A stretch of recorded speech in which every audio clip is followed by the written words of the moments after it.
Eu tive essa, vamos dizer, essa disposição, né, para concentrar-me assim, e procurei trabalhar ela. Então, muitas vezes eu escrevo.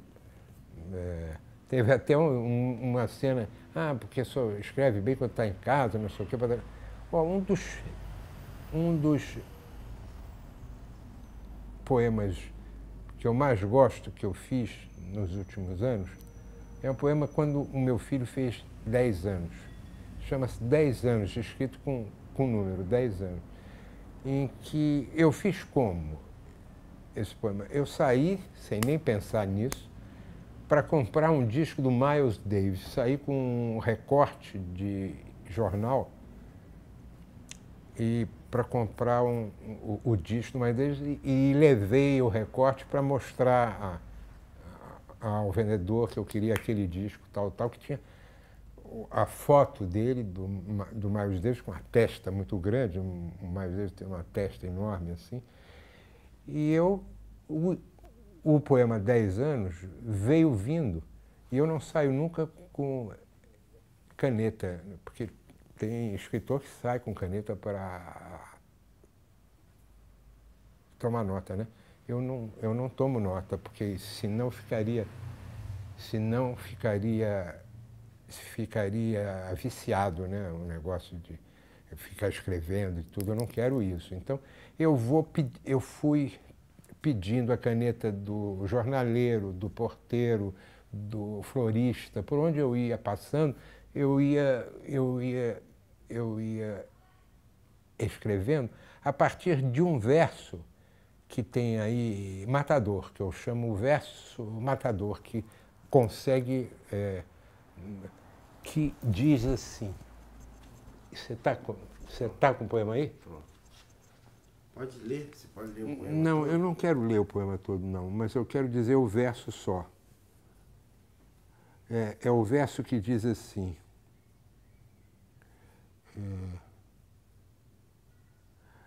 Mas a infância já se feriu, inevitável, ao entrar na casa de 2 dígitos para sempre. Eu acho que quando me veio esse dístico, essas 2 linhas, eu disse, não, isso daí eu tenho que... Porque não é a ideia, mas é a maneira de falar, a maneira de escrever isso. Já veio pronto? Já veio assim. Quer dizer, eu poderia escrever isso de uma outra forma, mas eu queria assim. E aí eu preciso tomar nota, porque senão escapa. Não é? Essa maneira de dizer. Ismael dizia que às vezes no ônibus vinha um samba, assim, um verso, né? Não, tem que...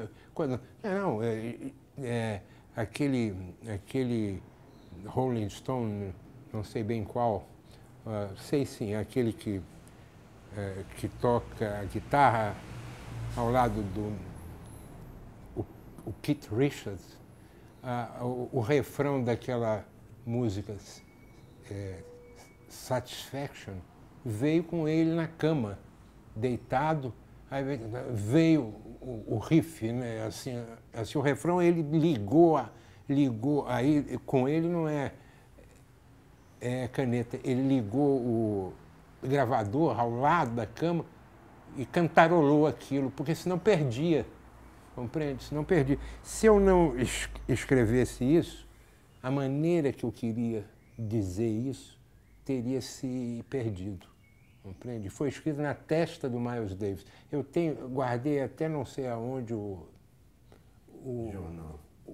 jornal, que a testa do Miles Davis estava lisa, ficou cheia de ruga, porque eu escrevi na testa dele. Parar aqui um instantinho. Salve! Como vai? Vocês estão aí no meio do trabalho, né? E foi lindo que ele falou do Carlos, né? Agora. Pois é. Eu ouvi. Tudo bem, querida? Oi, gente. Alice. E teu Maravilhoso. filho? Oi. E é, filha. Tudo bom? Alice é filha da Guna. Filha de? Gunnar, mulher dele.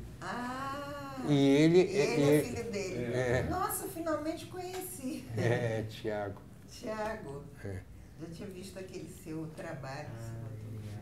Opa. Que bom. E tá tudo bem? Vocês querem pausa com café? Tem um café aí. Quer, Tiago? Deixa eu ver. Não, eu acho. Eu acho melhor ir direto, senão a gente perde. Obrigado.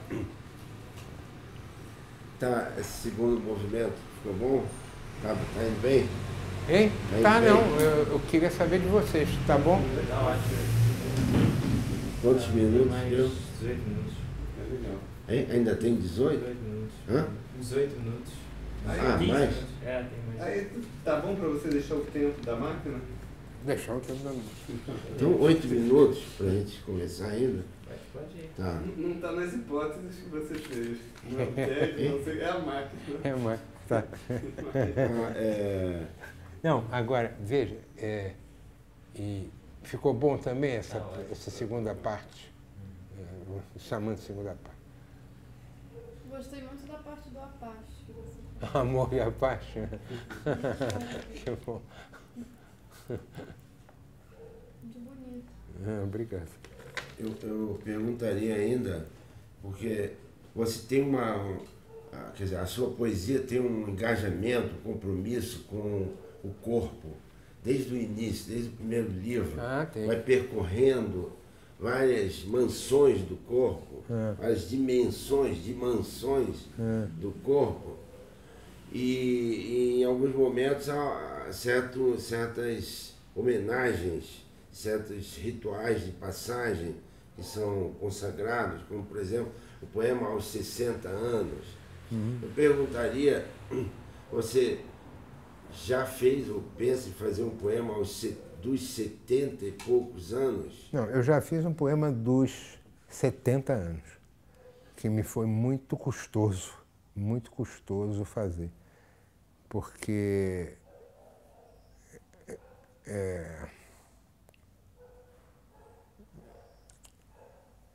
eu não quero transformar esse filme numa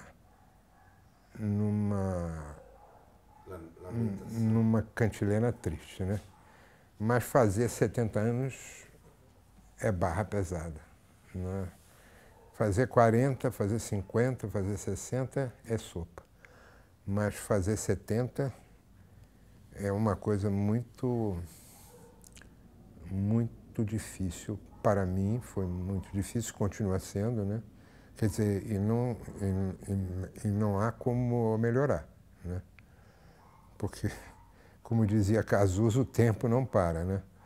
Então, você está sempre, se for ruim fazer 70, imagina fazer mais que isto, né?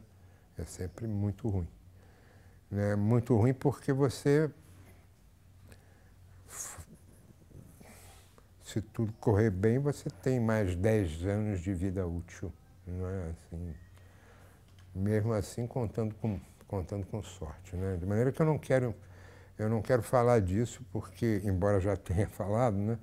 Eu não quero falar disso assim porque isso é uma coisa muito dolorosa e que todo mundo passa, né? É como chegar num portal, não é assim?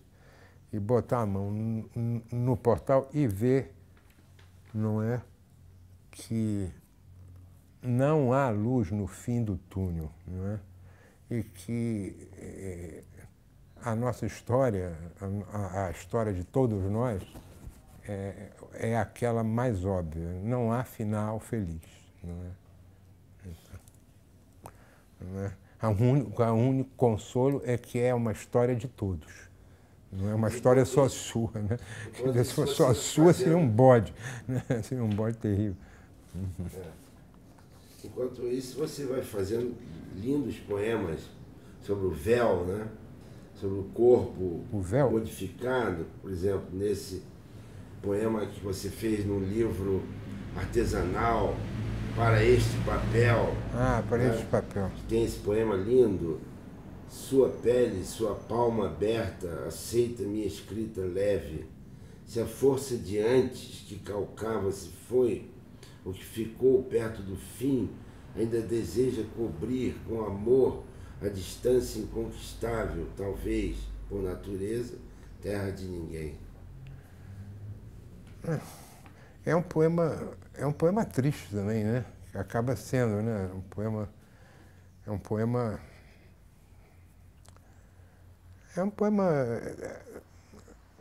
Eu não sou hoje uma pessoa melhor, porque ninguém pode ser melhor pensando coisas assim, né? Escrevendo coisas assim. Você fica muito perto, ao escrever, seja assim, seja assado, seja fazendo um diário comum que todo mundo faz, sendo isso, sendo... Você está sempre muito perto do fogo, compreende? Ao fazer esse rito de fixar a sensação, compreende? Você está perto do fogo. Então, quem está perto do fogo assim corre o risco de se queimar sempre um pouco, né, e tudo, né? Então, seja em poemas bons ou ruins, seja quer dizer, então fica uma coisa assim muito ambígua, né, muito dolorosa também, né? Mas eu não quero, você vê como é difícil tirar o pé do lodo, né? Eu estou querendo tirar o pé do lodo e não estou conseguindo, estou sempre voltando, né? Se você tivesse que ler a sua poesia como um todo, que grande paradoxo você apontaria na sua poesia?